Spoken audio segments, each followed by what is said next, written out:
Healthy Scratch Red Wings Report, presented by 5v5hockey.com. Yo, what's up, guys? Welcome back to the Healthy Scratch Red Wings Report. It's Buschy with you once again. If you enjoyed today's video, please like, comment, and subscribe for more Red Wings content. There is a new Jonathan Ericsson in town that's not wearing number 52. And I know you're probably wondering, Buschy, what do you even mean by this? Let me explain. When Jonathan Ericsson came to the Red Wings back in like 2008, 2009 is where I think he was more of a regular when they went on that run to the finals against the Penguins, and we won't talk about what happened there. Jonathan Ericsson was this big, like 6'4" defenseman from Sweden.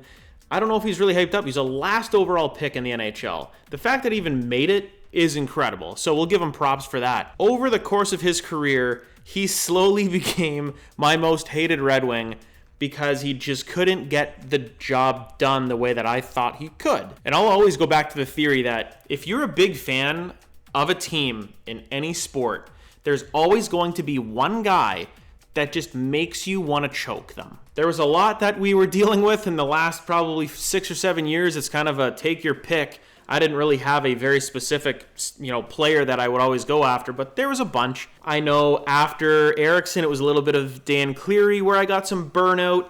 This year, it's one of the newcomers. Now, most of the guys that Steve Yzerman has brought in already have been playing fantastic, so I can't really fault any of them, but this one guy, Jeff Petrie, I don't know why he is on the Red Wings right now. So back in August, it was a very random trade where the Red Wings picked up Jeff Petrie for Gustav Lindstrom, a conditional 4th-round pick, and there was salary retained where they're not really paying him that much. It's $2.3 million a year. To my shock, he is signed next year as well for the same amount. He has a no trade clause and a no movement clause. So unless Petrie says he wants out, I don't think he's going anywhere. Tack on the fact that this guy is 35 years old. His best days are definitely behind him. Currently, he's played 7 games for the Red Wings. He has 3 assists. Not even looking at any advanced stats, anything like that, because I know they're not great for him. He's in a rotation right now. I think if we watch these games, he's been a healthy scratch.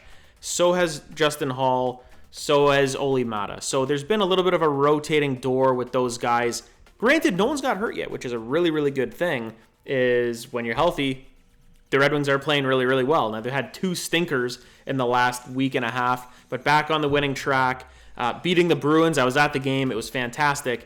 But every single time I watched Jeff Petrie on the ice, it made me want to puke. How can you be 35 years old, be in this league for so long? It's not even a physical thing because he skates okay.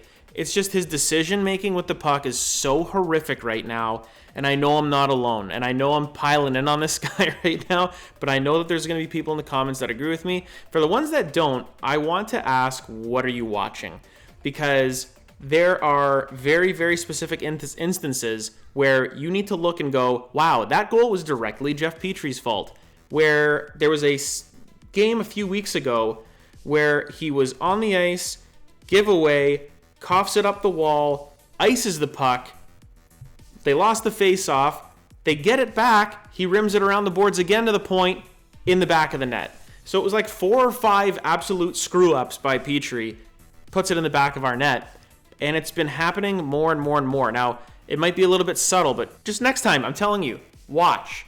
I'm hoping that Jeff Petrie turns it around because this is not a great start for him.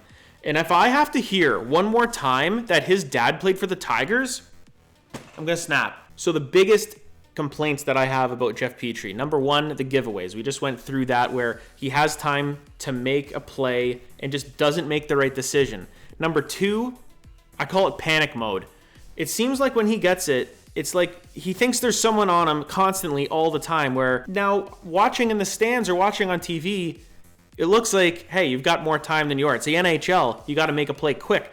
But there are times where it's like, Jeff, take a second, make the play. Because we know you can. I've seen him play with Montreal. He's fantastic. I was hoping we would get that version of him where it's going to be, this solid skating, puck-moving defenseman, even at 35 years old. I think he can still do it. Number 3 would be just straight up positioning, just being in the right place at the right time, especially defensively. Offensively, I think he is definitely more capable, but in the defensive zone, it just feels like he's running around out there. Again, it's a thing where you have to watch. There's nothing tangible statistic-wise that I can show you that would prove that. Now, if we kind of looked at Corsi rating and things like that, we could, but as a stats guy, I don't want to do that because he's only played 7 games. It's probably not fair to look at a small sample size like that and be like, yeah, this guy sucks. The eye test is what I'm going off of right now. Number 4 is, technically, he's blocking some of these young players like Simon Edvinsson. This one, I'm okay with. Having 7 NHL defensemen at your disposal is a nice thing to have.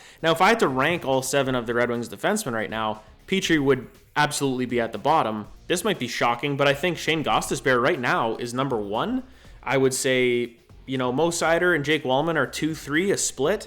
And then you're probably going with Justin Hall, Olli Mata, then Ben Sherratt, and then Jeff Petrie. And that's not to say Sherratt has played bad. He's actually exceeded my expectations, and he's been pretty solid this year. So I'm hoping that Sherratt keeps doing what he's doing, a lot better than last year. So that's not a slight against him. It's just we have like some decent defensemen on the team. Olli Mata does his thing defensively. He's a defensive defenseman. I would have him in the lineup a lot. Justin Hall has been very good as well. Good two-way defenseman. He's in the right situation with Detroit. So I think just having Jeff Petrie on the roster is gumming up the lineup a little bit. And now, granted, it's been working because the Red Wings are winning games. And hey, they're second in the Atlantic. They just took out the Bruins' first regulation loss. So there's a lot of energy with the team. The way that they're doing the rotation is working. My fear is that we're going to get into a position where it's like we're forced to just keep doing this, and if they keep winning, then fine. We get an injury and Jeff Petrie has to play every single night.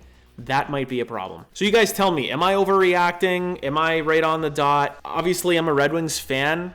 I want Jeff Petrie to do well because that means the team is going to do well, and we have him next year as well. So I don't want an asset declining in skill. I want him to be what he's going to be. And now if that has to be a third pair defenseman and, hey, don't try too much, just make the right play, then fine. That's exactly what we want you to do. One thing I can't really see happening more and more is having him on the power play when he's in the lineup. To me, this is a Shane Gostisbehere, Moritz Seider, and Jake Wallman race where it's like those 3 guys should be ahead of Petrie no matter what. At this point, Jake Wallman's been awesome on the power play when he's been out there. Had an absolute rocket the other night. It was an amazing shot. And then an pretty hilarious Selly. But again, where are you with Jeff Petrie? Are you frustrated like I am? Are you willing to kind of wait and give him a little more time before you're making a call on him? Or is he your new Jonathan Ericsson? Because I think for me, he's definitely trending that direction. He's not at that level yet, but everything that I'm seeing, not great so far from Jeff Petrie. Hey guys, if you enjoyed that video, please like, comment, and subscribe for more Red Wings content. I'll see you in the next one.